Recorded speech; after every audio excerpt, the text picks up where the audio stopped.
আমি কোনো professional chef না, তবে আমার নতুন নতুন রান্না এক্সপেরিমেন্ট করতে খুব ভালো লাগে।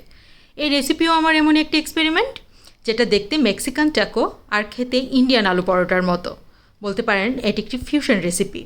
সকাল বিকালের নাস্তা অথবা বাচ্চার টিফিনের জন্য হতে পারে এটি একটি পারফেক্ট রেসিপি, যেটি তৈরি করাও খুব সহজ। ভিতরে আমি আলুর স্টাফিং ব্যবহার করেছি। এর জন্য আমি কিছু আলু ছোট ছোট টুকরা করে প্রেসার কুকারে সিদ্ধ করে নিচ্ছি। এরই মাঝে টাকো শেলের জন্য পরোটার একটি ডো তৈরি করে নেব।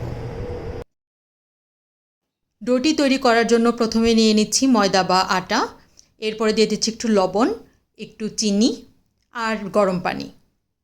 যদি গরম পানি ব্যবহার করেন তাহলে আপনার পরোটাটি হবে নরম তুলতুলে।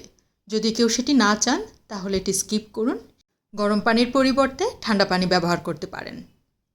পানি অল্প অল্প করে ব্যবহার করুন যাতে করে আমার মতো এক্সট্রা ময়দা ব্যবহার না করতে হয়। এবার দিয়ে দিচ্ছি একটু তেল। তারপর এটিকে খুব ভালো করে মথে নেব। মথা শেষ হয়ে গেলে তারপর এটিকে 10 থেকে 15 মিনিটের জন্য রেস্টে দিয়ে দেব। এরই মাঝে আমার আলু সিদ্ধ হয়ে গেছে। খোসা ছাড়িয়ে এখন আমি আলু স্টাফিংটা তৈরি করে ফেলবো। এর জন্য কড়াইতে নিয়ে নিচ্ছি তেল। তেল নেওয়া হয়ে গেলে এরপরে দিয়ে দিচ্ছি পেঁয়াজ কুচনো, আদা রসুন বাটা, একটু লবণ, জিরা গুঁড়ো, হলুদ গুঁড়ো, চিলি ফ্লেক্স অথবা মরিচ গুঁড়ো আর দিয়ে দিচ্ছি গরম মশলা। এরপর এটিকে ভালো করে মিশিয়ে অল্প একটু পানি দিয়ে তারপর এটিকে ভালো করে কষাবো এবং ততক্ষণ পর্যন্ত নাড়তে থাকবো যতক্ষণ না একটু সুন্দর একটা স্ট্রাকচার তৈরি হয়ে যায়। এরপরে দিয়ে দিচ্ছি সিদ্ধ করে রাখা আলু। আমি খুব বেশি রান্না করব না, কারণ এটি অলরেডি সিদ্ধ করা। শুধু ভালোভাবে নাড়াচাড়া করে এটিকে মিশিয়ে নেব।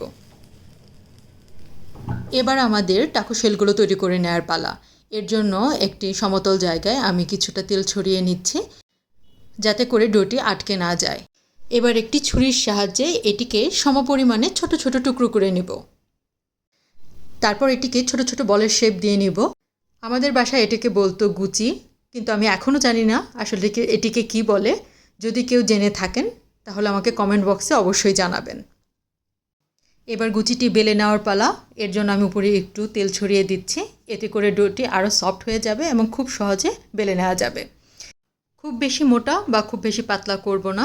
স্বভাবত যেভাবে পরোটা তৈরি করা হয় ঠিক সেভাবেই তৈরি করে নেব।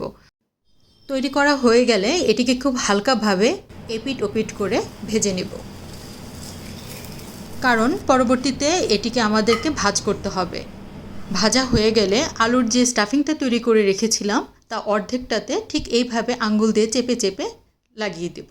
লাগানো হয়ে গেলে অপর পাশটা ঠিক এইভাবে আমরা সেট করে দেব এবং ভালোভাবে হাত দিয়ে চেপে চেপে লাগিয়ে দেব যাতে করে খুব ভালোভাবে দুপাশ লেগে যায়। এবার একটু প্যানে তেল দিয়ে আমরা একটু ভালো করে ছড়িয়ে আমরা টেকোগুলোকে ভেজে নেব, যেভাবে পরোটা ভাজে ঠিক সেইভাবে।